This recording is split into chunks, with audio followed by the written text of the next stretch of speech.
અરવલ્લીના મોડાસા નગરપાલિકાની બેદરકારી સામે આવી ગઈ। ગટરની જડીમાં યુવતીનો પગ ફસાઈ ગયો અને આ જાળીમાં બે પટ્ટી વચ્ચે જગ્યા વધારે હોવાથી યુવતીનો પગ અંદર ઘૂસી ગયો હતો। આપણે જણાવ્યું કે યુવતીનો પગ ફસાતા લોકોના ટોળે એકત્ર થઈ ગયા હતા। અહીં કટર વડે લોખંડની પટ્ટી કાપવી પડી અને ત્યારબાદ યુવતીનો પગ બહાર કાઢી શકાયો।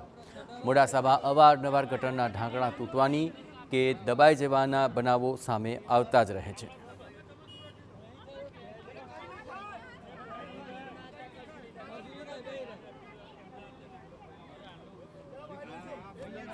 તો ભરૂચની અંદર કેટલ ગાર્ડમાં રાહદારી મહિલાનો પગ ફસાઈ ગયો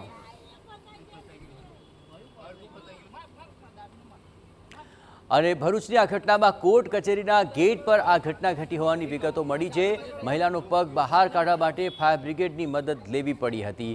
કેટલાક ગાર્ડને પાઇપનો ગેપ વધારી મહિલાનો પગ બહાર કાઢ્યો। સામાન્ય ઈજાઓને પગલે મહિલાને હોસ્પિટલમાં સારવાર માટે લઈ જવાઈ હતી।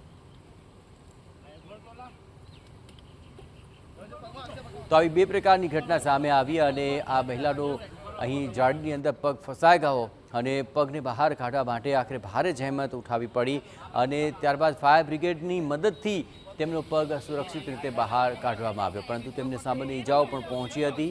આખરે પાઇપનો ગેપ વધારીને મહિલાનો પગ બહાર કાઢી શકાયો। બે તસવીરો અમે આપને બતાવી રહ્યા છીએ। એક તરફ આ યુવતી કે જેનો પગ ગટરના ઢાંકણામાં ફસાઈ ગયો અને જાળીમાં જે ગેપ હતો તે ઓછો હતો, પરંતુ તેમાં પગ ફસાઈ જતાં તે લાચાર બની હતી। આખરે બંને ઘટનાઓમાં સુરક્ષિત રીતે બંનેના પગ બહાર કાઢી શકાયા।